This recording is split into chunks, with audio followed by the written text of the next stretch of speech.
Hari ini bersama teman-teman dari Lomba Sihir, ada Rehan dan ada Udu di sini. Terima kasih udah menyempatkan diri ke sini. Terima kasih banyak, kita yang makasih. Terima kasih. Gua tuh tahu Lomba Sihir pada suatu hari gua ada tour stand up.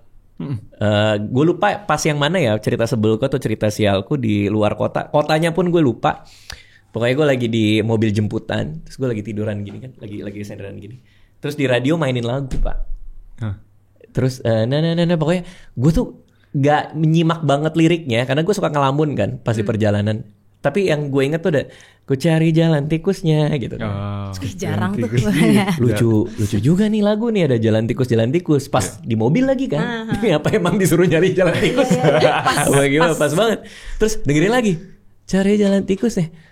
Ini siapa yang nyanyi ya gitu. Pasti gue pertama kali denger tuh lagu-lagu itu. Pertama kali denger lagu itu terus siapa yang nyanyi? Akhirnya gue Google. Ku cari jalan tikusnya lagu. Karena gue gak tahu itu siapa yang nyanyi kan. Kalau di radio itu kan nyambung mulu kan. Lagu nyambung mana. Siapa yang nyanyi? Ku cari jalan tikusnya lagu. Baru keluar Lomba Sihir. Nah gue gak tahu sama sekali tuh. Akhirnya baru gue dengerin yang lain. Gue buka Spotify-nya. Alhamdulillah. Terima kasih Jalan Tikus. Baru gue kenal itu. Terima kasih radionya. Tapi asli lagu-lagu kalian bagus-bagus banget. Suka banget gue. Cuman yang akhirnya dari satu hal ke hal yang lain gue baru ngerti bahwa Baskara juga ada di sini yang kayak gitu-gitu kan. Nah, tapi gue mau mulai dari namanya dulu nih. Karena sampai sekarang gue nggak nemu jawaban nih. Kenapa namanya Lomba Sihir? Ini emang udah jadi pertanyaan yang sangat viral ya. Pasti. Kenapa Lomba Sihir ya? Jadi sebenarnya tuh di awal pas kita lagi udah fokus nih, oke nih bakal jadi suatu entity ya nih. Namanya apa yang unik, yang aneh, yang orang kalau denger tuh langsung ini dia nih namanya, ini band ini nih gitu. Nah terus saat kita lagi brainstorm, jadi kebetulan tuh si Baskara itu dulu waktu kuliah tuh dia punya band yang cuman sekali manggung terus bubar. Namanya Lembaga Lomba Sihir. Oh itu namanya Lembaga Lomba Sihir. Aneh banget kan. Fansnya Baskara ngangguk-ngangguk nih Fadi. Ngerti banget betul, lu. Si paling Hindia. Terus udah gitu. Tapi kemarin Baskara kan kesini. Iya, kita nonton juga. Iya, Fadil katanya fans berat. Langsung nge-freeze. Nah, nggak mau foto bareng. Gue nggak tahu kenapa. Kenapa Dil lo nggak mau foto bareng Dil? Hah? Kayak kita bakal ketemu lagi nanti. See you on top. Konsepnya see you on top ya. Soalnya kan Baskara lama nunggu di sini. Dil udah foto aja foto. Nggak usah bang, nggak usah. Oh ya oke siap. Terus. Lembaga Lomba Sihir. Terus karena dulu tuh kan kita itu pertama kali muncul sebagai session untuk live performance-nya Hindia. Akhirnya kita berpikir bahwa itu namanya aneh, tapi siapa yang ngasih kurangin lembaganya ya, lo ya? Iya, gue lupa siapa. Kayaknya ya someone di member kami lah tiba-tiba ada yang bilang, kayak kita kurangin lembaganya aja deh karena itu too much, jadi Lomba Sihir aja. Oh, enggak Yayasan Lomba Sihir. Itu sebenarnya bagus juga. Apa kita ubah lagi sama kita ya? Tapi idenya karena apa ya? Kalau muncul di festival orang kayak namanya unik nih, langsung ngeh ya. Kenapa nggak? Nah sebenarnya bisa, tapi banyak yang nggak bisa ngomong seketah gitu. Lo bisa nggak Re? Nggak bisa gue. Tuh kan. Makasih udah ditanggepin. Tapi sama agak juga malu sih tapi. Tapi sama juga emang itu ternyata pas dipikir-pikir sama antics-nya kita kalau di atas panggung juga. Apa tuh maksudnya? Antics-nya tuh maksudnya karakter kita dan gimmick-gimmicknya. Iya, kelakuannya kita aja lah. Kayak emang rada ngasal ya kalau di atas Rada kena sihir. Iya. Kalau Udu apa? Keanehan Udu. Wah banyak banget. Banyak banget dia. Kalau gue lihat di FYP gue dia bener. Oh ada jadi ada satu momen kalau nggak salah bulan lalu pas kita manggung. Ada satu momen tuh yang kayak gue di situ tuh gue bisa ngeliat Udu karena biasanya kan gue fokus main gitar nih. Ada satu part di lagu itu. Nah ini gue bisa ngeliat Udu gitu. Nah pas gue ngelihat gue bener ngakak gitu. Kenapa dia ngapain? Wah kayak ngangkang lah tiba-tiba gini gue kayak. Tapi dia ekspresif banget. Aneh juga ya gitu kayak Aneh juga. Gitu banget. Oke. Jadi itu Lomba Sihir ya, makanya namanya itu yang dipakai sampai sekarang. Banyak menimbulkan ini nggak sih kesalahpahaman ketika awal-awal. Banyak. Kayak ini kapan lombanya gitu. Itu banyak banget. Enggak, nama band kan Lomba Sihir. Udah gitu tampil. Orang pikir kayak apa ini ada pendaftaran apa gimana? Itu real. Iya kan? Real. Itu apa yang terjadi? Banyak pas di awal-awal tuh banyak yang nanya lomba sihir tuh sihir beneran dipikirnya, perlombaan sihir itu ngapain? Akhirnya banyak juga orang tua dari pendengar kami yang kayak ini tuh apaan sih, ini emang boleh ya? Kok sihir sih? Iya. Terus lomba-lomba apaan sih? Itu banyak banget. Tapi kan seenggaknya jadi bahan omongan ya. Positifnya aja kita ambil ya. Jadi gateway orang masuk ke lomba sihir. Dilawakan sekarang akhirnya. Kenapa jadi band beneran? Setelah kan kalian session playernya Hindia kan? Pada awalnya. Kok jadi band beneran gitu? Karena waktu itu pas pandemi kita nggak tahu mau ngapain juga kan waktu itu. Kayak semua panggung mati kan. Maksudnya pas off air tuh nggak ada sama sekali tuh 2020 sampai 2021 gitu. Terus habis itu ya udah kita waktu itu gua sama Baskara sama satu teman kita lagi tuh kayak nyewa satu rumah untuk dijadiin studio gitu. Bener. Untuk jadiin studio. Ternyata pas kita udah pindah ke rumah itu ada satu tawaran kerjasama sama dari satu pihak. Ini lomba sihir mau nggak udah namanya tuh sesuatu?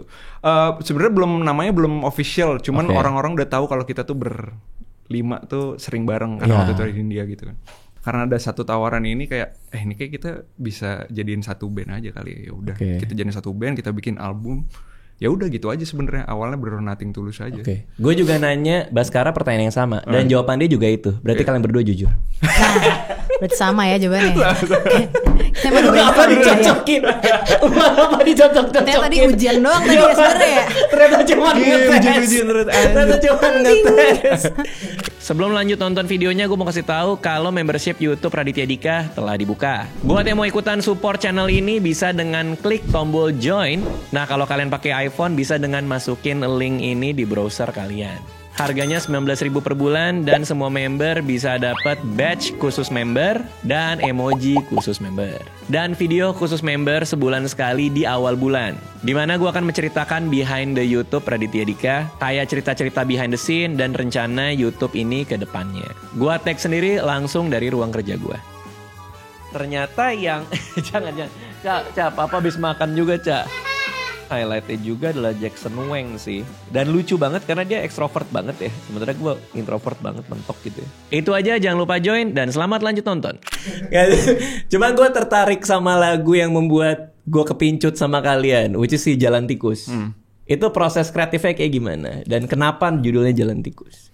Jadi pokoknya album pertama itu kita tuliskan pas lagi pandemi itu di sebuah studio itu kan. Sebuah studio kita. Nah waktu itu kita bener-bener kayak kayak di bubble kita sendiri gitu. Kayak kita ketemunya tiap hari bersegitu doang. Dan kita waktu itu akhirnya pas udah mutusin mau bikin album, kita mikir nih temanya mau apaan ya.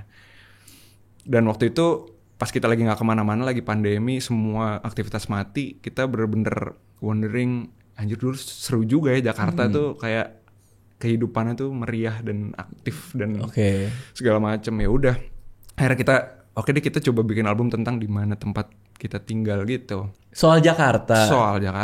Itu kelihatan sederhana tapi banyak yang miss ya. POV itu ya. Iya benar. Iya kan? Kayak salah satunya kayak Jalan Tikus tuh ternyata kan bukan secara fisik aja Jalan Tikus, tapi kadang-kadang kalau misalkan lu males janjian sama temen lu cari Jalan Tikus biar nggak ketemu sama dia gitu. Bener. White lies gitu ya. White lies bener. Tapi ini ya, yang gue perhatiin ya. POV kalian di lagu-lagu kalian itu sangat-sangat spesifik dan menarik gitu. Kayak Jalan Tikus, terus yang baru rilis Sofa. Nanti kalau nggak salah ada bangku ya, abis itu meja di album Informa kan. Yes. Itu kan spesifik banget kan, soal sofa tempat kalian ngobrol ya kalau nggak salah ya. Bener. Ya kayak gitu-gitu. Terus Ribuan Memori. Iya, Ribuan Memori. Nah, kok bisa sampai dapat POV itu gitu? Gimana rembukannya? Gimana ngobrolnya? Apa berangkat dari tema dulu? Apa gimana tuh? Kita sebenarnya setiap coba bikin karya, mau lagu ataupun album, pasti berusaha supaya relevan ke kami berlima gitu. Jadi semuanya itu harus relevan. Nah, nyari titik tengah dari kisah 5 orang ini kan sulit ya. Jadi kita berusaha cari kira-kira yang garis benang merahnya tuh apa ya. Oh ternyata kita nemuin benang merahnya tuh adalah waktu misalnya, atau takdir gitu. Atau setelah pandemi kita tuh punya ketakutan nih, takut banget kita pandemi lagi. Kita tuh kayak apa sih namanya, berjalan di dalam time apa lo bilang? Time loop. Apa sih? Hah? Time zone. Bisa dalam time zone, seru kan? kita tuh selalu berjalan tuh berhati-hati banget gitu. Gimana kalau sekarang kita bikin sesuatu yang emang tentang manusia, takdir sama waktu kayak gimana ya. Nah gitu tuh. Jadi bisa kita brainstorm dulu yang relevan apa, baru kita bikin kayak garis besarnya apa, terus bikin spesifik tema. Iya, tema awalnya kayak obrolan-obrolan liar gitu. Lama-lama tiba-tiba ada yang nyeletuk aja gitu kayak, lu nyadar gak sih selama ini tuh lomba sihir tuh kayak sofa kita di ruang tamu gitu. Kayak semua punya project masing-masing, semua punya kegiatan masing-masing, tapi ujung-ujungnya kita ngumpul terus berlima di sofa itu. Jadi kita kayak sofa ya gitu. Oh, kita kayak sofa atau ada sofa spesifik? Awalnya gitu. Awalnya kayak kita kayak sofa ya, kita kayak ruang tengah nih. Terus habis itu baru kita dalemin lagi. Lu nyadar gak sih sofa ini tuh kayak nyaksiin semua perjalanan kita gitu. Oke. Coba yang ribuan memori ya. Oke. Kalau tadi kan awalnya lagi kumpul, terus kita bikin tema yang relate ke lima-limanya, apa tadi takdir, waktu apa segala takdir, itu. Waktu, Itu dikhususkan nggak waktu brainstorming untuk dapetin tema-tema itu, atau kalian lagi chill out aja, atau lagi ngapain tiba-tiba, gimana kalau gitu, atau udah ada di Google Calendar tuh hari ini brainstorming. Kalau nggak salah ya, ada kayak gitu ya. Oh iya, waktu itu kita ada kayak gitu. schedule karena kita tuh jarang banget ngumpul berlima, jarang banget. Jadi harus ada satu waktu yang kita ngobrol hanya untuk kayak chill aja sih, pendekatan diri lagi aja sambil mikirin temanya mau apa nih, tapi no pressure ya guys gitu. Ya udah akhirnya di situ kita mulai ngobrol tentang kehidupan awalnya dari apa sih yang lagi lo rasain, Bas. Jadi curhat dulu, abis curhat baru deh kita kayaknya lucu nih kalau kita bikin kayak gini gitu. Tapi dikalenderin dulu ya pertemuannya ya. Iya, jadi kayak emang mungkin itu jadi cara kita buat exercising ideas gitu sih sebenarnya. Jadi lama-lama kayak dari ide besar lama-lama bisa tambah kecil mengerucut lagi gitu. Ada nggak di satu sesi yang kayak gitu tidak menghasilkan apa-apa? Banyak banget. Banyak banget. Akhirnya cuma ngobrol aja gitu. Saya ngobrol, makan masing-masing dah gitu. Habis itu udah cabut. Tapi nggak ada pressure tuh. Kok hari ini nggak dapat apa-apa ya guys? Nggak ada sih. Justru kita bikin supaya jangan pressure, karena kalau ke pressure hasil karyanya tuh jadi yang penting ada aja, yang penting jadi kayak gitu. Oke, ini di sesi brainstorming udah ada soal nasib, waktu apa itu nyeletuk berlima tuh ya. Ada notulen khusus kah? Satu orang yang nyatetin? Gue ngeliat Udu kayaknya nyatet. Dia lumayan. Sumpah ada. Lu ya berarti? Ada. Gue nyatet juga, terus udah gitu Rehan kadang di kertas kayak oh ya gini aja gini, ntar Baskara ikut jump in di kertasnya gitu. Jadi, gini aja gini tuh apa notasi? Tema sebenarnya. Tema dulu. Tema. Ini mau tentang apa? Oh tentang ini cocok nih kayak sama ini nih gitu. Pas udah jadi tema kita kadang ada selepatan juga kayak bisa tuh ya kalau kita ngomongin tentang masa lalu, bisa tuh ya ngomongin tentang masa depan sama ini gitu. Seru banget. Development lumayan, ya. Ini development ya. Gue tuh belajar bahwa development tuh penting banget semenjak mulai masuk ke film kan. Zaman dulu tuh ketika kita nulis film ya penulis skenario udah kita ngurung diri dengan nulis sendiri, ngasih ke sutradara, produser, udah kita syuting. Tapi gue dilatih sama guru gue, Mas Salman Aristo tuh untuk membiasakan untuk development. Nah dan di development itu pengayaannya tuh jadi eksponensial gitu. Kita punya ide apa terus pada chip in kan, sampai kan jadi bangunan yang lebih bagus dari kita sendiri gitu. Nah ini gue ngelihat proses kayak gini tuh development banget gitu. Iya. Dan nggak ada yang baper-baper gitu, nggak ada. Kok ide gue nggak dipakai sih? Enggak sih. So far sih kita nggak ada sih. Semua saling ngerti lah ya. Kayak kalau ada yang baper kayak. Tapi secara creative difference nggak pernah ada tuh. Kayak gue kayaknya nggak mau arahnya ke sini deh gitu. Mungkin ada kali ya, kayak contoh misalkan ada satu lagu kita di album baru. Waktu itu kalau nggak salah lagi ngobrolin what ifs gitu. Kayak gimana kalau misalkan karir gue gini dan segala macam gitu.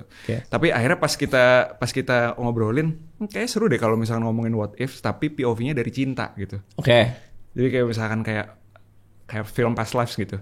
Past Lives kan kayak ya udah ini ada dua pasangan yang dulu waktu kecil sempet kasmaran dan segala macam, terus pas gedenya mikirin what ifs gitu. Nah itu salah satu bentuk yang ide gue misalkan di counter sama Udu, kayak gimana kalau misalkan POV-nya nggak gitu. Dan ternyata outputnya seru. Ya malah lebih bagus kayak gitu. Karena ada challenge dari yang lain. Bener. Dan kita selalu ngebiasain ada devil's advocate gitu. Iya betul. Oke. Balik lagi ke tadi nih. Udah dapat tema, dicatat sama Udu nih, dicatat kan sama Doi. Terus apa selanjutnya? Musiknya gimana nih? Tema udah dapat, apa lirik dulu atau gimana? Kita tuh kayaknya nentuin langsung kayak ini dulu ya, per track dulu ya. Kayak misalnya per track. Oh, jadi track. kita langsung ngebagi, oke kira-kira apa aja poin-poin yang mau dibahas, ini yang akan jadi topik per lagunya. Oh, ini brainstorming ini dalam konteksnya album. Album. Oh, Jadi kita kalian selalu album gitu. Selalu kayak ada rumahnya dulu gitu loh. I see. Even kalau kita mau single pun juga kita brainstorm sama prosesnya. Kayak oke ini garis besarnya dulu tentang apa, ini gimana, baru deh kita bikin si singlenya. Nah, kalau Oke. kalau si musik emang kita kan baru 2 album nih. Album pertama, album kedua caranya beda.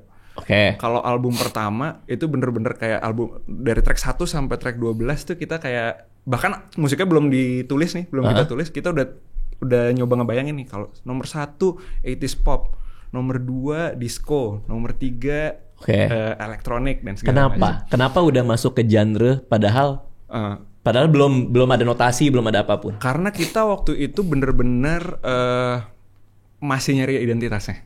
Masih nyari identitas kita. Kayak gue backgroundnya rock sama Enrico. Udu tuh backgroundnya lebih ke pop yang girly dan cheerful dan segala macam. Tristan tuh classical gitu-gitu. Jadi kayak wah kayaknya kita bisa kemana-mana nih musiknya gitu. Makanya akhirnya kita tulis satu-satu gitu. Nah album 2 beda lagi. Kalau album 2 tuh setelah kita tulis topiknya tadi, kita gonjreng bareng-bareng. Gonjreng tuh apa? Pakai gitar kopong gitu. Kayak workshop bareng-bareng gitu. Bareng-bareng nih kayak. Yang megang gitar lo? Yang lain megang instrumen? Tristan kadang-kadang. Cuman kayak kita di album 2 tuh bener-bener ngasih restriction. Pokoknya ini lagu harus enak dulu kalau misalkan kita gonjreng pakai gitar doang. Gitu. Tapi itu make sense sih.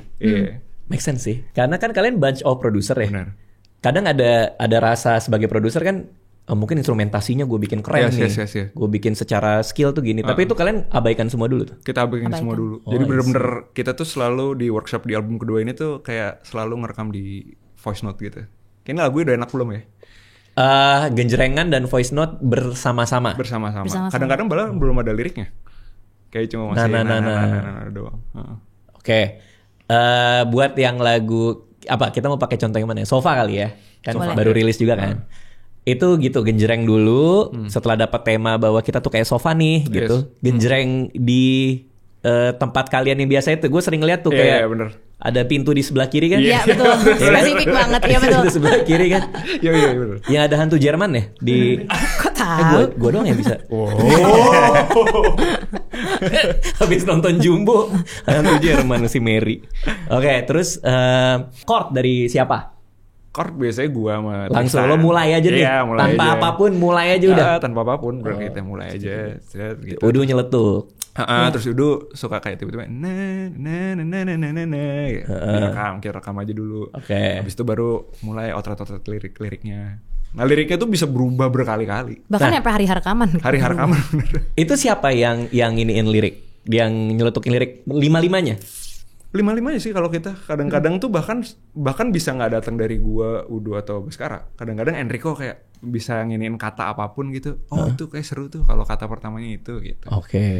Karena yang gue lihat di TikTok tuh ternyata lagu Ribuan Memori banyak lirik yang nggak masuk rekaman. Betul.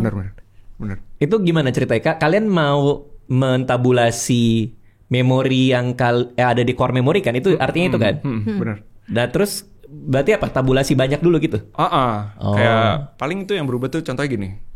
Waktu itu kan tulisannya lirik pertama gimana? Sorry kita kasih konteks dulu kali ya.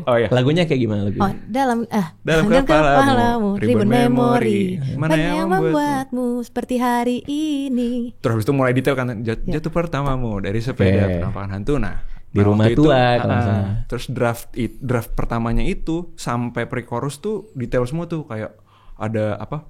Perceraian orang tua, mabok pertama. Nah di situ gue counter tuh, kayaknya di bagian pre-chorus. Kayaknya alkohol nggak usah deh, gitu ya. Alkohol nggak usah. Itu tapi gue bilang gitu kan. Bener. Iya gue bilang kayak alkohol kayaknya enggak deh. Gitu. Terus habis itu gue bilang kayak di bagian pre-chorus udah harus lebih puitis deh. Udah harus lebih general deh gitu. Pre-chorusnya apa gitu? Serpihan berbahagia. Iya. Gitu. Nah, yang nggak masuk perceraian orang tua. Ya, yang minum sama mabok tuh juga Mabuk sama pertamamu. siapa gitu kan. Mabuk sama siapa ya udah. Nah, tapi ini kita ada suatu kejadian lucu sih. Ada suatu panggung kan kalau Baskara itu ikut hanya kalau dia lagi nggak manggung sama Hindia Yang dan lain, Fis ya. lah ya. Suatu hari dia ikut manggung karena udah lama dia nggak main sama lomba sihir. Dia pakai lirik yang nggak jadi. Jadi tiba-tiba dia nyanyi perceraian orang tua. Kita juga bingung loh kok berubah nih liriknya. Penonton juga kayak. Nah itu Iya. dia. Untungnya nggak nyadar gitu kayaknya. ya? Nggak tahu sih gue. Iya, dia kaget sendiri habis selesai nyanyi. Bukan itu ya, dia gitu. Oh. Tuhin dia. Berapa draft lirik sampai akhirnya yang kalian rekam? Depends sih, maksudnya tergantung sih. Ada lagu yang bahkan nggak ada revisinya sama sekali ada. Tapi kadang-kadang kalau even itu pas lagi take aja bisa berubah tiba-tiba. Oke. Lagu udah jadi, pakai voice note udah enak. Selanjutnya produksi. Selanjutnya habis itu biasanya gua main Riko mulai bikin arrangementnya Di komputer aja tuh. komputer. Awalnya di komputer dulu. Kok gimana caranya? Lo berarti sama Enrico dua-duanya produser kan? Gimana cara ngegabungin nih? Maksudnya apa sama-sama di komputer yang sama atau saling lempar? Pasti di file? satu session sih. Maksudnya gua sama Enrico di studio yang sama, di komputer yang sama. Oh, berarti tangan lo di sini, Enrico dari belakang. Iya benar. Oke. Nggak maksudnya dia ngasih input. Nah, Iya. segala, lo juga ini. Biasanya gitu. Tag juga di tempat itu. Enggak, kalau di album ini kita setiap instrumen beda-beda tempat ngetiknya. Kayak gitar di gitar yang emang biasanya buat rekaman gitar, Oke. drum sendiri, vokal sendiri gitu. Emang kenapa album yang pertama di satu tempat gitu? Yang Di pertama satu tempat. Karena kita waktu itu lagi pandemi, Pandemi. dan waktu itu kita bikin deadline buat kita sendiri, sebulan mesti jadi. Wah. Jadi nggak bisa punya flexibility untuk rekaman di banyak tempat. Apa yang bisa diceritain soal album kedua nih berarti? Secara garis besar apa? Mau cerita soal apa? Sebenarnya tentang nongkrong sih jatuhnya. Oke. Tentang nongkrong. Judulnya kan obrolan jam 3 pagi. Oke. Judul obrolan jam 3 pagi. Nah kita tuh merasa di banyak obrolan jam 3 pagi kita tuh menemukan banyak hal dan jawaban buat hidup kita aja sih sebenarnya. Oke. Kalian tuh nggak ada yang 40 tahun ya? Belum. Oh, soalnya jam 3 udah tidur gitu. Itu dia. Tapi udah sih. Ini Karena dia tidur jam 9 pagi. 9 9 malam, 9 malam, 9 9 malam. pagi gitu. Oke, itu pas lagi nongkrong ya. Iya. Obrolan-obrolan ngalor ngidul jam 3. Bener. Iya. Oke. Apa aja lagunya? Nanti ada yang bisa diinin? Ada yang judulnya 1 jam terpanjang dalam hidupku. 1 jam terpanjang dalam hidup. Ada yang judulnya Andai Saja. Oke. Ada yang judulnya apa lagi? Bisa-bisanya. Ada yang oma mama itu tentang orang tua. Kita kan kadang kalau nongkrong jam 3 pagi tiba-tiba ngomongin keluarga gitu. Oh. Ada yang tentang kami berlima, Yeah. judulnya lomba sihir. Itu lagu judulnya Lomba Sihir. Judulnya Sihir. Lomba Sihir. Oh. Jadi kalian kalau lagi nongkrong ngomongin kalian juga gitu? Kadang ada. Oke, kita mau kemana nih gitu? Atau Iya, atau kadang-kadang suka mikir, si Udu tuh suka ketawa-tawa sendiri ya kalau misalkan lagi diem, lagi di tempat umum gitu, kayak orang aneh banget sih gitu. Oh, ngasih contoh jangan kayak gitu. Iya, Kan emang ditangkap iya. jadi kayak kok aneh Tapi nih emang orang. aneh sih gimana? ketawa sendiri di tempat umum? Hah, bukan tahu sendiri tempat umum, maksudnya adalah selalu Rambut berusaha ke depan untuk nggak? hai. Oh enggak. Rambut ke depan. Arahnya ke situ terus nih ya. Nggak, gimana? Jadi Ketawa sendiri maksudnya tempat umum? maksudnya adalah gue selalu untuk berusaha pengen orang-orang lihat tuh kayak gue happy gitu. Oh. Jadi dimanapun tuh kayak hai gitu, berusaha cheerful terus lah. Itu sebenarnya penyampaian lo jadi kayak gue. Tapi emang kita punya meaning yang berbeda-beda tuh di Bener. Tapi kadang kalau yang cheerful terus gitu, kadang kegelisahannya paling banyak. biasanya. banyak. Iya kan? Tapi itu dia kita nggak perlu bahas. Oh, oh iya sih. Itu nggak perlu Iya dibahas. memang iya sih. Paling sering Nggak, curhat deh. Iya. Cuman artinya masuk juga nggak? Masuk. Masuk. Cara nulis Ada dan lain-lain. Ada satu masuk. lagu judulnya Uangku, Uangmu. Apa itu uangku? Itu tentang uang sih sebenarnya ya. Sandwich Generation. Oh. Kayak sebenarnya nih uang gue menarik. tapi gue harus bayarin ini lagi, harus bayarin ini lagi gitu. Jadi uang gue adalah uang lo juga lagi gitu. Kalian ketika dapat tema yang super spesifik kayak tadi, ada perasaan bahwa gue mungkin harus ngetes dulu ya ke beberapa orang supaya apa ini relate sama orang banyak apa enggak? Kalian udah yakin aja kalau ini buat gue mah pasti buat orang lain gitu ya. Ngetesnya between Iya. kita berlima sih. Karena kalau kita berusaha ngetes ke orang lain pasti selalu ada yang kurang Nggak gitu. habis-habis. Ini kan band isinya banyak produser. Di atas kertas kan seharusnya justru buat ini semua jadi lebih mudah kan. Tapi sebenarnya tantangannya apa? Ketika hampir semuanya produser gitu di dalam sebuah band. Apa ya tantangannya? Semuanya alfa aja sih. Semuanya punya pendapat dan semuanya Oh, iya, keras benar, kepala. Itu gitu. masalah kita dari awal banget lomba sihir terbentuk ya. Yeah. Karena semuanya pasti pengen berpendapat, udah gitu semuanya alfa banget. Oke. Nah, itu satu udah jadi masalah. Ya buat namanya kita. juga produser kan? Iya, semuanya kan? kayak enggak ini gue punya ide kayak gini, enggak gue punya ide kayak gini, ini kayak gini gitu. Sampai akhirnya kita menetapkan bahwa oke, semua boleh berpendapat, tapi kita kasih peran satu-satu. Jadi misalnya gini, Baskara itu kreatif. Jadi kalaupun kita mau diskusi kreatif, kita tahu bahwa di hasil akhirnya itu Baskara yang nentuin kreatifnya. Misalnya kayak gitu. Oke, definisi kreatif tuh apa? Kalau Baskara kreatif tuh Visual, biasanya visual. Oh, visual. Kayak Oke. gitu. Terus misalnya Rehan tuh bagian finance. Apapun yang terjadi diskusi kita terhadap uang itu Jauh semua juga ya? decision akhirnya di Rehan. Betul. Dari kreatif ke finance ya. Agak patah ya. Iya. Oke, pokoknya urusan uang doi. Uang doi. Oke. Terus kalau Enrico itu biasanya dia musik ya. Misalnya production tuh Production. files segala macam dia yang ngelola tuh. Dia Oh. organize. Dia yang tanggung jawab gitu. Oke, Kalau oke. gue mungkin lebih ke ini secara bisnisnya mau kemana ya lomba sihir itu pasti gue. Jadi mereka mau brainstorm kayak gimana pun nanti pasti akan seek advice pros and cons di gue. Kalau Tristan, Oke. Tristan yang penting hadir aja. Karena iya itu agak susah jadwal dia. Iya. Oh, dia paling susah bukannya Baskara tapi. Kalau Baskara kita udah ikhlas ya. Kita udah ikhlas. Kalau emang nggak bisa udah lama nggak magang apa-apa. ya? Nggak masalah. Kalau Tristan ini nih yang kita lagi berusaha cari formulanya gimana supaya ada kehadiran dia secara fisik nih. Kalau Tristan emang kesibukan lainnya apa? Dia punya bisnis. Dia punya Oh, bisnis apa pangan Bisnis- hewan ya. Iya, makanan hewan. Emang unik. Emang kalau di ngomongin nggak ada konteks tuh agak Agak aneh membuat ya, pertanyaan. agak aneh. Ada binatang Iya. spesifik nggak yang dia kasih makan? Makanan protein anjing, protein iya. kucing, ikan gitu.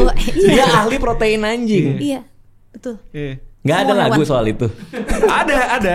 Oh, ada lagu soal protein anjing? Tapi bukan lagunya spesifik tentang itu ya. Ada satu line di lagunya tentang Apa? itu. Apa lain? Sebenarnya gini sih karena dari dulu tuh dia selalu pengen bisnis, tapi selalu nggak sukses. Belum sih. berbuah. Belum berbuah. Iya, Belum bukan belum, tidak tapi belum. belum. Akhirnya dia ketemu nih bisnis makanan hewan. Kita juga awalnya serius, tapi karena dia ternyata, percaya itu iya. ternyata berkembang, punya banyak Berkembang. pabrik dia ternyata sekarang.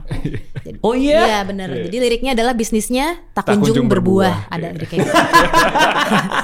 Tadinya liriknya bisnisnya tak Tadinya pernah liriknya berbuah. bisnisnya tak pernah berbuah. Hari H. Nah, terus habis itu pas udah selesai rekaman vokal tiba-tiba udah dia selesai rekaman, Deng, udah bener. rekaman, udah mau mixing. Iya benar. Tiba-tiba dia WhatsApp gua, bos, sorry bos, minta maaf nih, punten, kayaknya gua nggak berkenan deh liriknya begitu. Lo kenapa nggak ngasih tahu kemarin pas udah lagi rekaman vokal gitu? Iya nih gue nggak enak, kayaknya itu jadi doa yang buruk deh. Akhirnya gua rekaman ulang pak. Dia rekaman ulang. Jadi apa? Bisnisnya makanan anjing.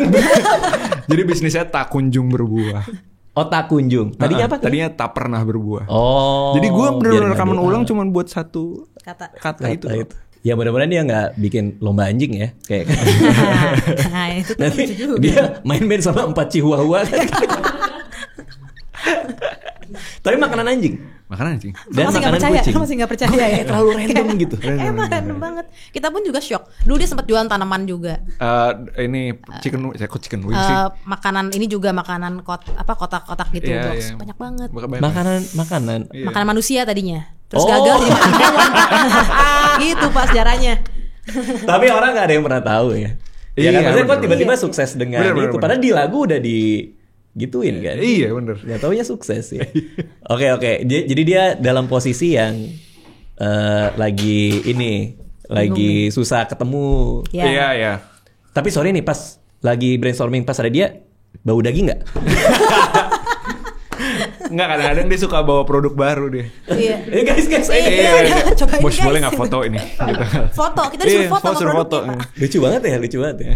Oke. Berarti itu soal alfa-alfaan ini. Sehingga jalan tengahnya adalah ya udah kita saling berbagi. Berarti awalnya pernah ada itu dong ya, pernah ada kayak nggak enakan dong sampai akhirnya kita kalian rapat terus udah deh kita bagi-bagi aja deh gitu. Iya, pernah. Pernah. Itu gara-gara apa tuh dulu? Ya tarik-tarikannya itu banyak yang apa? Timpa-timpaan aja ya. Secara job desk kali ya. Oh. Sampai akhirnya gue pernah juga di titik yang udah gue nggak mau berpendapat lagi ya. Terserah Iya. deh, gue ngikut deh gitu. Karena? Karena gue capek. Ini banyak banget suara nih. Udah gue ngikut aja deh. Gue kayak gitu. Sempet Cuman- dynamicsnya jadi agak kencang. nggak friendly lah. Oh karena memang masih nyari kan. Karena iya. Ini tuh gimana sih gitu kan? Benar. Akhirnya seiring waktu ya kita tadi salah satunya punya koridor masing-masing untuk menyalurkan kealfaannya itu ternyata jadi salah satu solusi sih. Tapi sebenarnya kalian punya project personal nggak sendiri-sendiri? Kayak tadi Tristan udah ada tuh makanan anjing kucing, ya kan? Kalau kalian pribadi ada project sendiri, baik musik maupun enggak gitu? Project kreatif iya. Kita punya masing-masing. Tapi ya ini selama 2 tahun terakhir, 3 tahun terakhir emang lomba sihir alhamdulillahnya semakin ada demand-nya satu. Terus kita juga semakin growing, udah semakin punya understanding yang lebih bagus. Akhirnya ya sekarang yang utamanya ya lomba sihir. Jadi ini sekarang primary kalian nih, pekerjaan primary kalian di sini. Nah, album 2. Terus tadi Udu bilang lu lebih banyak soal bisnis kan? Plan-nya gimana? Secara makronya, secara garis besarnya supaya band ini bisa menghidupi, itu secara plan apa di kepala lu? Sebenarnya kalau kita ngomongin di Indonesia ya, lo mau satu band ini untuk menghidupi berat banget, jujurnya. Tapi kita berusaha coba cari apa ya? Setiap tahun itu blueprintnya lomba sihir selalu berubah. Jadi yang tadinya awalnya, yang penting kita manggung dulu. Tapi makin kesini kita ngelihat bahwa kayak kita nggak bisa deh, karena ada yang udah punya keluarga, ada yang ngantor. Kita nggak bisa kalau cuma ngandelin panggungan doang. Jadi kalau mindset kita ya, mungkin ada beberapa musisi yang gue nggak menyalahkan juga kalau mereka plannya emang sebulan harus 40 kali manggung, nggak masalah gitu. Kalau itu emang blueprint mereka. Which is banyak tuh ya 40. Banyak, pas 30 manggung tuh ada banyak beberapa band yang kayak gitu. Cuma gue ngelihat bahwa kita kan manusia dan banyak kerjaan juga. Kayaknya kita harus shifting nih gitu. Per tahun lalu manggung kita tuh dikasih batasan yuk, kayak 8 kali sampai 10 kali aja. Nah, nextnya adalah gimana caranya supaya nggak butuh appearance kita berlima, tapi tetap jalan. Berarti merchandise. Jadi kita sekarang tuh merchandise. Kan kebetulan kita under manajemen namanya Saniter. Nah, Saniter itu punya merchandise department, namanya SDY. Nah, jadi kita push ke situ aja. Kita perbanyak merchandise. Jadi merchandise kami itu setiap bulan pasti ada koleksi baru, ada rilisan. Nah, itu yang udah sekalian untuk nge-reach orang-orang yang ngefans sama kita di seluruh dunia, ya kan? Lebih reachable lah ya. Kalau manggung kan kita cuma spesifik ke kota tersebut gitu. Terus nextnya apalagi yang harus kita bikin ya? Sekarang kita lagi berpikir untuk gimana caranya supaya kita bisa punya secondary IP. Itu selalu jadi impian kami, at least impian gue gitu ya. Untuk lomba sihir punya secondary IP. Kayak BTS punya BT21, tau gak? Jadi tahu. BTS itu band K-pop yang cowok-cowok itu, dia punya karakter yang kerjasama sama Line Friends. Dia bikin kayak karakter kartun-kartun gitu yang representasiin setiap membernya. Namanya BT21, yang kemudian BT21 ini dijual merchandise-nya, apanya gitu. Jadi next step-nya adalah kayaknya kita para member butuh punya secondary IP yang semacam itu untuk kemudian itu bisa jalan sendiri, kita jualin sendiri, itu jadi merchandise ke semua local brand lah, ke brand-brand besar lah. Itu satu. Terus udah gitu next plan-nya lagi adalah apalagi yang bisa kita achieve ya. Ternyata butuh sesuatu yang lebih banyak berhubungan sama fans nih. Kita bikin suatu aktivasi aja. Jadi aktivasi kan nggak perlu ada kedatangan kita gitu ya. Ini yang selalu kita coba brainstormin sih. Gimana supaya selalu ada community activation di digital maupun di offline yang bisa menghasilkan duit aja. Nggak harus besar gitu, tapi menghasilkan aja. Berarti artinya yang lo mau crack itu adalah gimana caranya kalian berhenti nukar waktu kan? Betul. Waktu ini bisa berhenti ditukar, jadi kalian bisa ngelakuin yang lain tapi bisnisnya jalan. Betul. Manggung itu memang yang sumber pendapatan paling tinggi dulunya. Betul. Dan sekarang lo mau shifting ke ngurangin manggung, nambahin yang lain. Iya. Merchandise tiap bulan ngeluarin artikel baru gitu. Iya, betul. Tapi itu kan challenge-nya lumayan ya berarti ya? Lo harus mikir lagi desainnya, mikir ini. Tapi sebenarnya kalau merchandise itu justru sangat mudah saat lo udah punya tim merchandise-nya ya. Itu akan sangat mudah karena kita udah punya template formulanya untuk rilis merchandise tiap bulan kayak gimana sih. Jadi itu udah ada semua tuh. Jadi desain disubmit hamin 2 bulan, terus approval ke member, approval ke ini, jalan produksi, rilis. Jadi gitu terus tuh, nggak pernah berubah flow-nya. Artikel yang paling laku? Nah itu juga punya ada kayak tuh basic artikelnya nih. Terus kadang-kadang ada artikel yang kayak spesialnya yang kayak collectibles-nya dan segala macam. Dan kita ada back end juga untuk ngelihat bahwa artikel terlaku tuh ternyata kaos dan warna hitam. Kayak gitu-gitu. Oh iya. Bener. Dan usianya berapa yang make dan di kota mana aja. Akhirnya ya udah yang kita lakukan adalah setiap koleksi yang kita rilis harus ada kaos warna hitam gitu. Terus kita lihat lagi, cewek pengen punya merchandise. Oke, kita ada versi yang cowoknya, kita bikin versi juga yang crop tee-nya misalnya. Atau ternyata fans kita banyak couples kan sama friendship. Oke, kita bikin sesuatu yang couple atau friendship aja barang-barangnya gitu, bracelet lah atau apa gitu-gitu. Tapi kalau gua ngedengerin tadi proses kreatif bikin lagunya ya, kan dari ngomongin tema, terus lagu diturunin satu-satu, kayak tadi ada sofa, terus ada andai saja ya tadi ya, sama uangku uangmu itu ya tadi ya. Nah itu gua ngerasa seolah tidak dipikirkan turunan merchandise-nya. Apakah memang kayak gitu? Jadi lagu adalah yang utama, merchandise nanti lo pikirin deh, lo ikut deh. Atau kenapa nggak dipikirin bahwa lagunya mau ini, nanti merchandise-nya ini. Jadi di atas meja udah diobrolin gitu. Sebenarnya emang karena ya balik lagi kita musisi pertama first and foremost gitu, kayak emang yang pertama ya harus karyanya dulu. Kayak itu koridor yang jadi fokus lah. Kayak oke, kita ngomongin, misalkan kita mau ngomongin tentang what ifs dan segala macam, ya udah kita ngomongin itunya dulu aja. Betul. Sisanya yang kayak gimana cara ngejualnya dan segala macam itu ya udah urusan setelah rilis. Karena kalau lagunya jujur dan rame, Exactly. nanti jualannya pun lebih mudah. Betul. Jadi kejujuran itu nggak boleh hilang. Kita berusaha untuk tidak menghilangkan itu sih. Pernah ada kompromi nggak ketika proses kreatif? Kayaknya ini biar market terima gitu. So far sih kita nggak pernah ya. So far sih kita itu yang paling nyaman buat kita sih. Maksudnya jujur dan berkarya itu yang paling nyaman buat kita gitu. Mungkin kalau misalkan kita nggak jujur mungkin bisa menghasilkan lebih banyak duit. Cuman ya kadang-kadang kita juga mikir sustainability-nya juga kan. Nyaman nggak nih kita ngerjain itu untuk for a long time gitu. Menarik. Oke, terus yang tadi IP turunan sudah jalan? Masih progres tapi ya insya Allah jalan tahun ini atau tahun depan sih. Berarti akan dibikin karakter ya? Iya. Apa kepikirannya? Keinginan beliau. Ini by the way surprise buat dia juga ya. Oh ini baru tahu di sini. Iya. Gue tahu, cuman detailnya kayak gimana gue nggak tahu. Oke. Karena lo udah menyerahkan ke dia. Iya benar. Gitu. Itu udah ada di plan sih, kayak ntar kerja sama siapa segala macam gitu.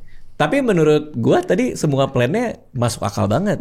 Karena memang ujung-ujungnya ya gimana caranya kita nggak nuker terus sama manggungan kan. Exactly. Capek banget itu. Nah tapi lo memahami ini semua berdasarkan apa? Lo pernah kuliah di jurusan yang sama kah atau? Sebenarnya ini tuh semua berawal dari saat gue dulu kerja di Walt Disney. Karena dia kerja di Disney? Cuma Disney kan dia IP bisnis banget ya. Betul. Kayak gimana lo bisa jualan Iron Man, bisa dimasukin film kayak ini bahkan bukan Iron Man doang, aktornya bisa, suaranya doang bisa. Jadi kayak anjing IP bisnis tuh menarik banget ya gitu. Dan dari situ awalnya ketemu sama CEO-nya Sun Eater. Terus gue coba ngobrol sama dia kayak ini kayak bagus jadiin IP deh. Dan dia pun emang gue punya plan situ juga. Kita cocok, akhirnya kita coba yuk bikin perusahaan musik yang sebenarnya head to headnya tuh bukan sama perusahaan musik lain, tapi sama Walt Disney gitu misalnya. Ya kita jualannya adalah IP gitu, tapi produknya musik aja gitu. Wah itu tuh super menarik sih. Terus tadi ada pengembangan yang online itu apa maksud tadi apa? Kita coba bikin aktivitas yang berduit tuh bukan cuman ini kalau gue ngomong gini seakan-akan kita kayak pengen komersial banget gitu ya. Tapi itu hal yang harus dipikirin kan? Iya betul. Iya dong. Tapi kita berusaha untuk gimana caranya supaya dapat duit dari pendengar gitu ya. Bukan cuman dari kita datang manggung doang atau cuma dari appearance kita, meet and greet apa dan sebagainya gitu. Tapi gimana caranya supaya kita bisa monetize secara online nih. Nah itu yang sebenarnya kita lagi coba pikirin community activations apa ya. Subscription kali ya, ntar kita bikin YouTube ini misalnya. Atau hal-hal sesimpel itu sih sebenarnya sih, bisa start dari situ. Atau satu lagu nanti bisa ada partisipasi audiens kali ya. Tapi ntar dia harus subscribe ini dulu, harus beli ini dulu baru bisa ini, gitu-gitulah. Oke, berarti kalau yang ini karena begitu gue lihat satu lomba sihir tuh itu rame tuh masuk ke FYP gue banyak tuh. Karena menurut gue sosial media juga diurus dengan sangat baik untuk band ini. Nah itu siapa yang mikirin? Kita ada timnya sendiri sih kalau untuk sosial media, tapi biasanya bentuknya tuh dari ntar kalau mau nambahin silakan ya, ada brainstormnya dulu. Jadi biasanya setiap divisi termasuk artisnya itu akan share insights, datanya seperti apa, insightnya seperti apa, yang dipengenin seperti apa, albumnya seperti apa. Setelah itu nanti baru diturunin ke konten plan-nya nih sama si tim sosmednya. Oke, action plan-nya akan seperti ini, seperti ini, seperti ini. Gitu. Berapa orang tuh yang ngerjain? Timnya Sun Eater berapa orang? Kalau timnya lomba sihir tuh satu sosmed, satu kreatif yang juga adalah GD, terus satu manajer, ada A&R juga ya 4-5 orang lah partnership atau Gokil ya. orang. Karena rapi banget gue ngeliatnya segala plan promonya, termasuk yang sofa tuh. Iya, Kan benar. awalnya sofa dulu kan, dikasih lihat terus baru kalian masuk kan. Iya, betul. Baskara masuk rame kan, anak magang datang gitu kan. Iya. Tim kami itulah luar biasa. Terima Wih, kasih. luar ya. Nah, sama yang itu nari ribuan memori. Iya. Gue nyobain tuh, tangan gue copot. Gini-gini. Copot Banyak nih. banget hafalannya. Seorang orang bilang setor hafalan. Setor hafalan. Nah itu dari mana? Itu generik datang atau? Iya sih, itu sebenarnya salah satu bentuk kita nge-pick up apa yang tiba-tiba rame aja sih. Oh. Ya waktu Kayaknya itu Sotori ada yang bikin ya? waktu itu ada yang tiba-tiba bikin gitu. Terus habis itu pas lagi weekly meeting, kita ada weekly meeting juga, kita ngeliatnya ini kayaknya ada satu bump nih tiba-tiba di grafiknya gitu. Ini kayak bakal apa ya, firasat aja sih, something in the air kayak ini bakal rame nih kayaknya gitu. Ya udah, kita pick up aja, coba kontenin dan segala macam, kita bawa ke manggung, ya udah akhirnya jadi dua. Iya. Dan semua orang bilang ini belum setor hafalan apa segala macam. Kenapa pas yang lagu Sofa hanya di part itu yang kalian ramein tuh? Karena gue lihat tuh banyak orang komen part yang ini dong, yang lainnya. Karena kan kalian seolah-olah kayak hanya ngasih lihat satu part itu untuk berapa minggu tuh. Obrolan jam 3 pagi itu ya. Iya. Jam 3 pagi. Iya, itu kan sebenarnya kan emang kita juga salah satunya nge-utilize feature pre-release juga kan. Dari TikTok. Dari sebenarnya semua TikTok dan Instagram ya. TikTok dan Instagram kan punya fitur pre-release. Itu kan sebenarnya berguna banget buat kita untuk bikin antisipasi kan. Oke. Dari pendengar ini lagunya tentang apa sih, lagunya segala macam, dan kita coba analyze nih mana yang paling memorable dan paling catchy kayak ini buat pendengar nih dan segala macam. Ya udah akhirnya kita pilih part itu yang kebetulan ada judul album kita juga kan. Obrolan jam 3 pagi. I see. Jadi sebenarnya udah di set up dari situ, kayak semacam gitu. Oh, efektif nggak pre-release? So far sih efektif banget ya. Efektif banget ya. Karena apa? Building anticipation itu. Bener, anticipationnya di build dari situ. Oke.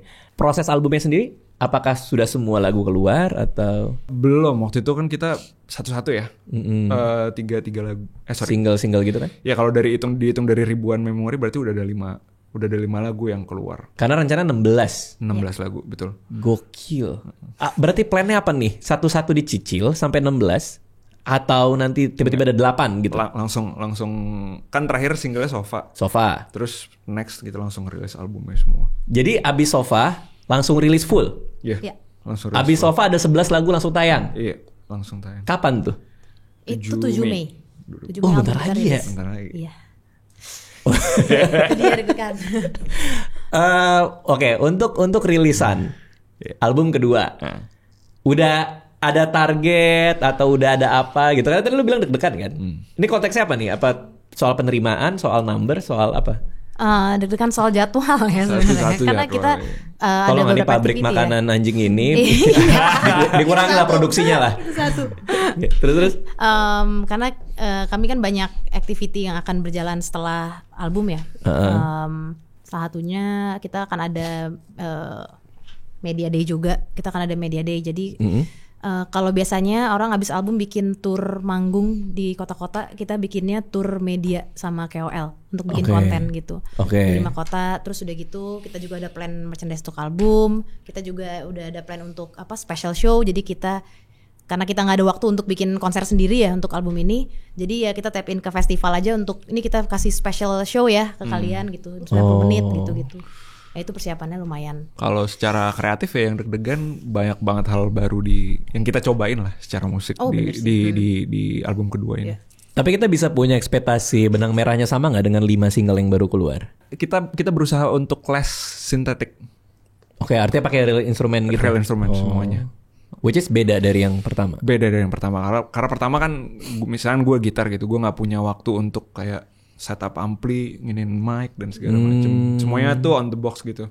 Di laptop gitu. Nah, kalau ini kita udah punya lebih banyak waktu, kayak kita explore bebunyiannya lebih seru. Oke. Nah, ini kalau gue ngelihat ya, ini kan sudah ada tim. Terus udah kayak tadi gue lihat rapi banget, ada merchandise, dari sisi bisnis udah dipikirin. Berarti apakah memang ada produk cycle nih untuk Lomba Sihir? Artinya album harus keluar per berapa bulan segala macam, sehingga ini bisa semua udah sustain dengan semua tim yang penuh dengan kerjaan mereka gitu. Apakah memang seperti itu? Oh iya, berusaha untuk Jadi, seperti itu sih. Kita ngelihat kita udah 3 tahun gak album dan ini kayaknya kita lagi nge-pick nih, ini harus bikin album tanggal tahun ini ya gitu. Baiknya di quarter ini supaya nggak tabrakan sama bla bla bla, tuh ada timnya. Terus sebenarnya kalau ngelihat di luar negeri kan ya di Amerika gitu, itu kan cycle-nya kan selalu jelas tuh. Kayak orang misalkan siapa ya? Ed Sheeran, siapa sih band Amerika? Misalkan Kendrick Lamar gitu kayak bikin Maroon 5. Ya, misalkan bikin album banyak ya. Album 1, terus habis itu dia tour, habis itu istirahat 2 tahun. Di 2 tahun tuh buat mikir lagi kan? Buat mikir lagi dan nulis, terus habis itu album lagi, tour, hilang lagi dan segala macam. Itu kan sebenarnya cycle yang sehat kan secara kreatif juga gitu, karena jadi kita nggak jebol nih palanya gitu. Bener. Nah kita berusaha untuk bisa seperti itu gitu. Tapi di sini nggak mungkin bisa 2 tahun nggak keluar dong, pasti dong. Itu dia makanya kita coba nge-push nih gimana ya di keadaan seperti ini bisa menemukan pola yang paling sehat buat kita sebagai musisi dan manusia. Sehat itu konteksnya apa? Nggak jebol kepalanya, nggak burnout tuh maksudnya terlalu mikirin kreatif. Dan nggak burnout juga kan. Menarik banget ya. Karena gua baru berapa tour kan stand up comedy nih. Jadi gue udah bikin tour stand up comedy ini. Awalnya kan memang happy-happyan aja, kayak ya udah emang gue lagi udah lama nggak main stand up, gue stand up lagi. Terus ternyata rame dan seru, mengasihkan buat gue. Ya gue nulis lagi, bikin tour lagi, nyambung. Tahu-tahu nih udah berjalan 3 tahun dan break cuma 2 bulan antar tour. Tapi gue ngerasa ini masih enjoyable buat gue. Karena mungkin mainnya cuman tiap weekend kali ya. Jadi itu masih enjoyable, masih manageable juga buat gue. Gue masih bisa ngerjain yang lain yang kayak gini. Nah sekarang bentar lagi mau kelar, gue udah masuk fase mau nulis materi baru. Kalau gue sih masih bisa handle ya. Tapi artinya gue masih banyak dapat argumen dari banyak orang. Emang bisa ya seni dibikin seproduk cycle itu? Kayak seolah seperti lo bikin produk, produk baru lagi, bukannya nunggu wangsit, nunggu mood gitu. Kalau argumen gue sih bisa, karena selama ini gue ngelakuin itu. Nah kalau menurut lo juga bisa kayak gitu di lomba sih ya? Harusnya bisa. Cuman ya balik lagi tadi, kalau misalkan kita menitik beratkan semuanya di manggung itu kan loadnya kan sebenarnya secara mental dan fisik kan harus diakui banyak kan. Maksudnya kayak let's say lu tur 4 hari berturut-turut naik pesawat gitu, beda-beda kota. Ya mungkin kalau misalkan setahun itu masih aman, tapi kalau misalkan 2 tahun berturut-turut kayak gitu, akhirnya gue nggak punya capacity buat mikir secara kreatif lagi kan. Karena capek secara fisik. Secara fisik dan mental gitu. Nah makanya si produk cycle tadi itu sangat berguna kan sebenarnya. Kalau gue breaknya 2 bulan biasanya. Nah kalian nih ngeluarin album, nanti tour, udah ada jadwal, akan ada break berapa lama? Nah kita so far nggak bisa break kayak gitu. Jadi kayak kemarin kita pun bikin album kedua pun sambil manggung. Kita cuma punya break tuh, kita sepakatin kita lomba siri tuh libur tanggal 1 sampai 15 Januari, that's it gitu. Kalau Baskara tuh November. Sekarang November, ya kan? Dia dapat banyak dong. Ya, dapat Januari sama dapat Nah sekali lagi kalau Baskara ya silakan. Karena jadwal dia kan juga sama yang lain. Benar. Banyak stakeholder. Januari 1 sampai 15. Itu udah kesepakatan bersama. Iya. Tapi kantor udah masuk Pak tanggal segitu ya. Sebenarnya agak berbalik ya, karena kantor libur Desember. Bandnya tapi baru liburnya Januari, saat udah ngantor juga sebenarnya. Tapi kalian masih bisa nikmatin waktu libur itu kan? Masih. Karena kan off banget tuh grupnya. Grupnya nggak ada bunyi sama sekali. Grup WA-nya. Grup WA-nya udah diem semua kalau lagi libur 1 sampai 15. Tapi kalau melihat kalian seniman-seniman kayak gini bisa tapi diem tanpa ada apapun. Bisa banget sekarang. Bisa ya? Bisa. Dan mendisiplinkan. Malah pengen. Mendisiplinkan diri untuk off. Iya. Kalau di off day kalian ngapain biasanya? Ya olahraga, jalan-jalan sama istri, itu udah paling. Kalau belanja. Kan kosan masih ngantor. Karena liburannya kan pas lomba siri libur, gue masih ngantor. Ngantor di Sanita. Aduh seru banget. Oke, ini pertanyaan terakhir. Kira-kira tadi Mei berapa? Tanggal 7. Mei tanggal 7.